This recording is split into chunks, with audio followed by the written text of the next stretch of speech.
Bakit po naging patok sa reaksyon ng taong bayan itong Team Suka? Sapagkat ang sentimiento at damdamin ng taong bayan ay tumitindig po sila at nakikiayon. Usually, cultural po ito. Kung sino ang inaapi at iniinsulto, yun po ang gustong samahan at tulungan ng mayoriya ng mga mamamayan. Look at what they did to Tatay Digong, probinsyano, Bisaya, walang kakilalang masyadong malalaking mga pamilya sa politika, galing sa Davao, at latecomer pa sa frontline sa pakikipagkampanya. Subalit, look what happened. Duterte won via a phenomenal landslide votes against Marojas and all other competitors niya na mga kandidatong malalaki na matagal na sa politika sa Pilipinas. Why? Sapagkat iniinsulto siya, minamaliit siya noon, and so the people rallied behind Rodrigo Duterte. And the people made him president. At hindi tayo nagkamali sa kanya. Siya po ang isa sa may pinaka-sincero, seryoso, at busilak na puso pagdating sa pagmamahal sa ating inang bayan at sa ating mga kababayan. Lalo na po sa kanyang matatag at malakas na loob na ipatupad ang batas, panindigan ang tinatawag na decisive leadership sa gobyerno upang nang sa ganun ayusin ang ating bayan laban sa pagkalugmok nito sa kriminalidad, mga sindikato sa droga, oligarkong gahaman, mga politikong bulok at kurakot, at kriminalidad at terorismo. Lahat yan inaddress ni Tatay Digong. Hindi nagkamali ang taong bayan sa kanya. And minamaliit siya. Iniinsulto siya. At alam natin that he cannot articulate himself so very well pagdating sa salita ng Tagalog o Filipino. Pero minahal siya ng taong bayan. Johnny Kapilastiki. Thank you Johnny, sa pag-suporta sa Ipanaw Sambayanan. Ang sabi niya ng taong bayan, di bali na po ang Bisaya ang tono ng kanyang pananalita, ang importante busilak, seryoso at sincero ang kanyang puso. Yun po ang nangyari at minahal siya ng taong bayan. Except ng kanyang mga kalaban na gustong panatilihin ang status quo ng bulok na politikang kinokontrol ng mga oligarko at mga burokrata kapitalista at ng mga borgesya komprador at malalaking panginoong may lupang asyendero. Duterte made a very phenomenal turnaround in the traditional dominance in the political system ng ating bansa ng mga naghahari-hariang mga pamilya sapagkat hindi naman siya ganon kalakas pagdating sa mga political families, mga dynasties, and mga political groups na mayroon na pong mga naipag-ugat na impluensya sa politika natin. But the people rallied behind him and they voted and put him in office. Ito rin po malamang ang mangyayari ngayon. Thank you, Rand M. Wright, no? Sa pagpapakulay. Appreciated talaga. Ito rin po mangyayari niyan sa pang-iinsulto ni Bongbong Marcos na tinatawag niya na ang mga kandidato na tinutulungan ng mga Duterte ni former President Rodrigo Duterte, ni Vice President Sara Duterte, at ng PDP laban at ng mga mamamayang Pilipino ay mga kandidatong inutusan lang na bumili ng suka tapos nagkaroon na ng Certificate of Candidacy. Bastos at hambog ang ganong komentaryo, mapagmata, no, mapangmaliit, mapanghamak. Ayun, tuloy natawag na Team Suka ang team na ito dahil sa kanyang mga pananalita. May isa pa siyang insulto na bumalik at bumirang sa kanya. Sabi niya, ang mga kandidato namin ay hindi po nag-aaktong sakristan ng bulaang propeta na may mga kaso ng pang-aabuso sa kabataan at kababaihan. Wow, hanep. Referring to Pastor Apollo Kibuloy. Mas pinasikat niya si Pastor Kibuloy. Samantalang ang tinatawag niyang bulaang propeta na si Pastor Kibuloy, nagsasamba siya at pabalik-balik siya doon upang magpatulong sa eleksyon noong 2015-2016 campaign period during that period of election. Tapos tatawagin niyang bulaang propeta. Ito din ang tinatawag niyang bulaang propeta na ang tawag niya sa mga kaibigan at naninindigan kasama kay pastor laban po sa panggigipit at state terrorism na ginamit nila ng kanyang mga alipores like Abalos at ang mga kapulisan niya laban kay Pastor Kibuloy ay tinatawag niya mga sakristan ng bulaang propeta. Pero sino po ang tumulong sa kanya? Noong 2022 elections, ni Singkong Duling wala siyang ibinigay na tulong, balik, o hiningan siya. Wala. More than millions, no? Hundreds of millions ang tinulong sa kanya.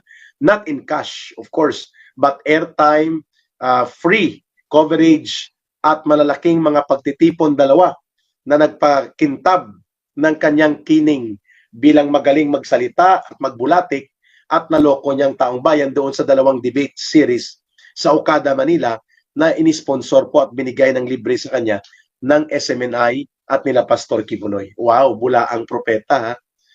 More than 200 ang entourage na dinala niya sa Okada, Manila. Magkanong per plate doon? 6,000, 7,000. Mantakin mo times 200. Ganon kalaki po ang tinira niya, milyon yun. Hindi pa kasamang venue, coverage, news, lahat. Tapos bulaang propeta. Ito po ang mga karakter ng elite. Karakter ng walang utang na loob. At hindi marunong kumilala at magtingin doon sa kabutihang loob na ibinibigay ng ordinaryong mga tao. Ganyan po ang karakter ng mga Marcos, kagaya nito ni Bongbong Marcos, na laki sa layaw, Jeff Rocks, at walang pakialam sa kalagayan at sitwasyon at damdamin na nararanasan ng mga ordinaryong mamamayang Pilipino. Ganyan po ang elitist. Ang tawag natin dyan, elitista. No? Ang barkadang nakikilala niya, yung mga bilyonaryo lang na nakapaligid sa kanya. At kung si Miss Cathy Binag pa, ito rin ang maraming mga bilyonaryo na nagugumon sa pag-abuso sa droga. At party here, party there. At wala silang pakialam kung ano talaga ang totoong kalagayan ng mamamayang Pilipino. Yan po ang politika ni Marcos. No?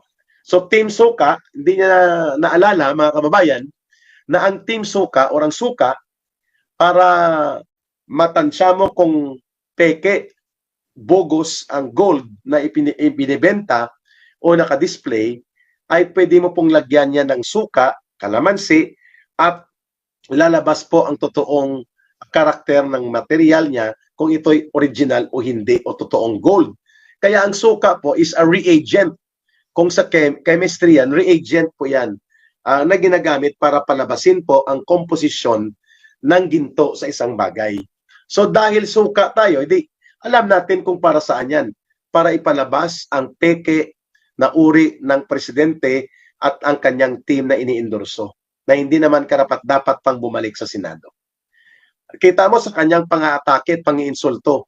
Wala daw pumapalakpak sa kanyang kandidato sa China.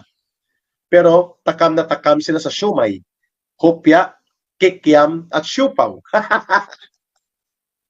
Wala daw sa mga kandidato niya ni Marcos Jr. ang may bahid ng dugo at pugad ng mga kriminal at pinagpirahan ng taong bayan sa panahon ng pandemya.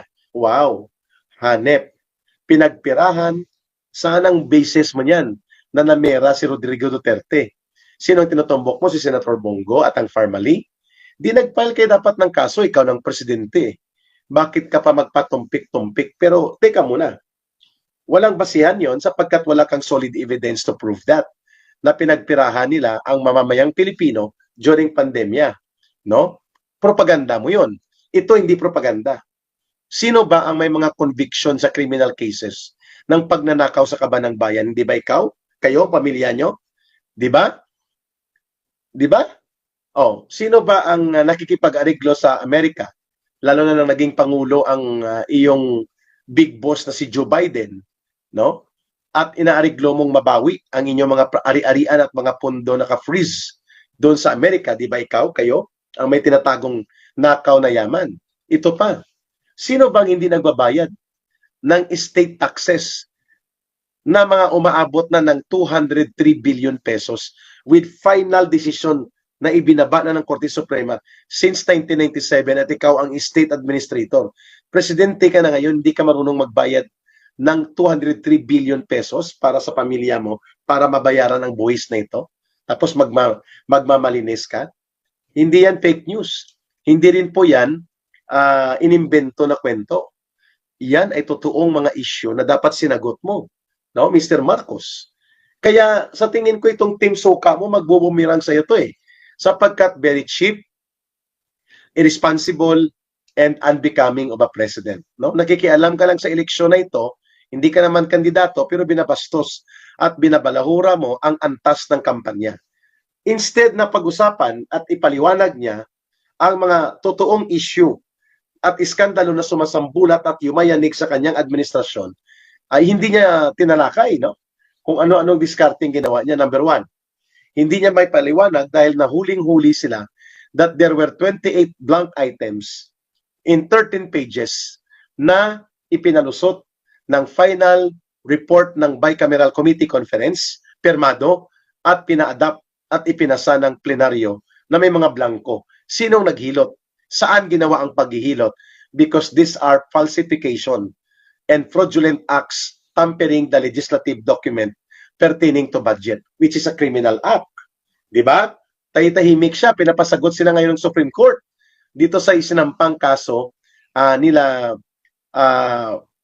sa budget, no? Nila Attorney Topacio, Attorney Vic Rodriguez at Congressman Ungab. Mga kababayan, hindi niya sinagot ang budget insertion na illegal na ginawa ng kanyang pinsan at mga alipores nito na kinonsinti niya. 241 billion pesos po yon. Yun pa lang ang nahuhuli ngayon. At ang hinukos-pokos, sinindikato at ala-istapa na pagpapasa ng budget 2025. Hindi niya sinagot. Hindi niya rin pinaliwanag.